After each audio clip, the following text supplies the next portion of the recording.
Dana Guerrero nos sigue acompañando, psicóloga, y estamos hablando sobre inteligencia emocional.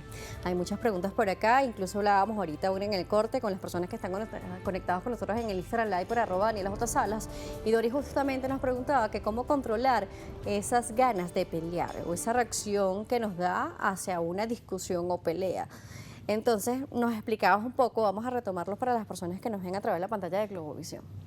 Seguro. Bueno, estamos hablando en el corte acerca del enojo o esa gestión del enojo cuando tenemos ganas de pelear o discutir. Todos en algún momento de nuestra vida probablemente hemos pasado por ello, pero hay que saber que cuando pasamos por esos estados emocionales tan intensos, somos víctimas muchas veces de lo que llamamos secuestro emocional. ¿Y qué es un secuestro emocional? Es cuando la persona está fuera de sí y lleva a cabo conductas que generalmente en otros escenarios o de manera más racional no realiza, y que probablemente luego que se produce este secuestro emocional, la persona pasada 2 o 3 minutos puede sentirse arrepentida. Oye, no debí haber hecho esto o no debí haber dicho esto. Eso nos indica que somos víctimas de un secuestro emocional. Ahora, ¿cómo podemos prevenir eso? ¿O por qué ocurre también? Este secuestro emocional es importante también decir. ¿Qué ocurre? Porque hay una estimulación de nuestra amígdala, una hiperestimulación de los núcleos amigdalinos que hace que ocurra un bloqueo de información o de transmisión de información que va hacia nuestro lóbulo prefrontal, que es el que se encarga de pensar, de razonar. Por tanto, durante en esos momentos no hay razón alguna que esté en el medio, y por esa razón podemos ser tan viscerales y no medir las consecuencias de lo que hacemos. Entonces, la primera pauta es, y aquí se recordarán quizás, y esto nos lo habrán dicho quizás de niños, abuelitos o padres nos habrán dicho: párate, respira y cuenta hasta 10. ¿Y por qué?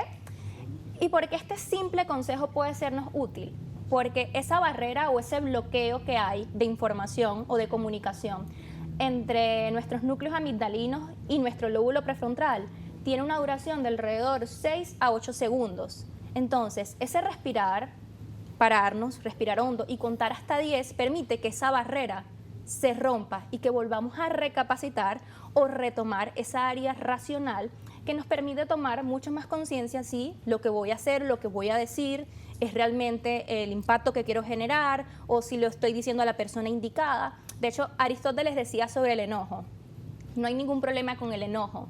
Realmente lo que debemos considerar con el enojo, o lo difícil del enojo, es hacerlo con la persona correcta, en el momento correcto, en el contexto correcto. Eso es realmente lo difícil del enojo. Claro, lo que pasa es que con el enojo puede ser un vaso que se está llenando gotica a gotica. Puede ser que ciertas situaciones nos estén incomodando o no nos hagan sentir lo suficientemente cómodos, y lo dejamos pasar, lo dejamos pasar y lo dejamos pasar y no lo conversamos. Y llega un momento que está esa gota que rebosa el vaso.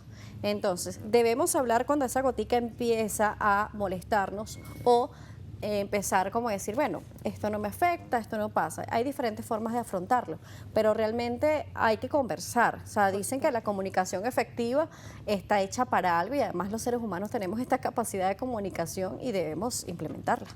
Totalmente, es decir, las emociones no están hechas como para dejarlas debajo de la mesa o debajo del tapete.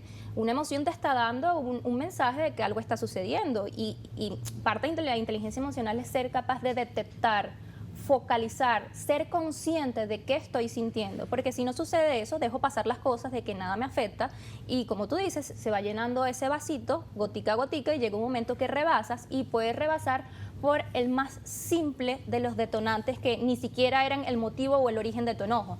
Entonces, comunicación asertiva, dicen por acá. comunicación Ángela. asertiva, habilidades sociales, empatía, saber comunicar qué es lo que nos sucede, y sobre todo detectar cuál es el origen de lo que me sucede. Claro, también pasa muchas veces que tratamos de comunicarnos de forma efectiva con otra persona y podemos comunicar lo que no nos gusta. De repente estábamos nosotros conversando en este momento y te digo: Dagna, por favor, de repente no me respondas de esta manera, o creo que no es tan necesario, y tú lo tomas como una ofensa, como que ¿por qué vas a controlar cómo yo te voy a responder o cómo voy a reaccionar? Entonces, wow, es como complicado. Ahí me diste un gran ejemplo de lo que yo decía, de que nuestras palabras pueden ser un gatillo disparador en emociones de las otras personas, pero ser inteligente emocionalmente te ayuda a identificar eso, a que si la persona se lo está tomando personal, es decir, no tiene nada que ver contigo, sino con ella misma, y cómo esa persona está gestionando su emoción. Cuando tú eres inteligente emocionalmente, tú comprendes que no fue lo que tú dijiste o la forma, sino la como la otra persona también lo está asumiendo.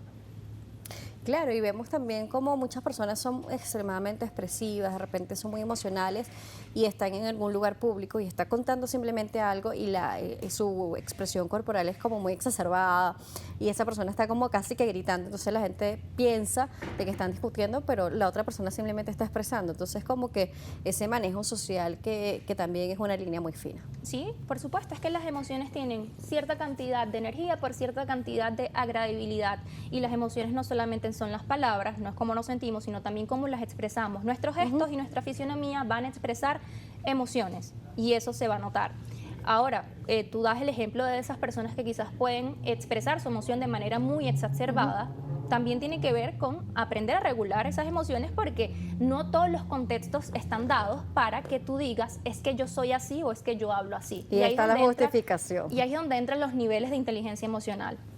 Muy bien, se nos terminó el tiempo lamentablemente, Dagna. Probablemente te invitemos para que sigamos hablando de este punto porque quedó bastante interesante. ¿Cómo te contactamos? Por supuesto, bueno, encantada de acompañarles el día de hoy. Me pueden encontrar en Instagram en @psico.nutrir y pues les comento además que voy a iniciar una jornada de talleres online sumamente gratuitos hablando y conversando sobre la inteligencia emocional. Gracias, Dagna, por acompañarnos.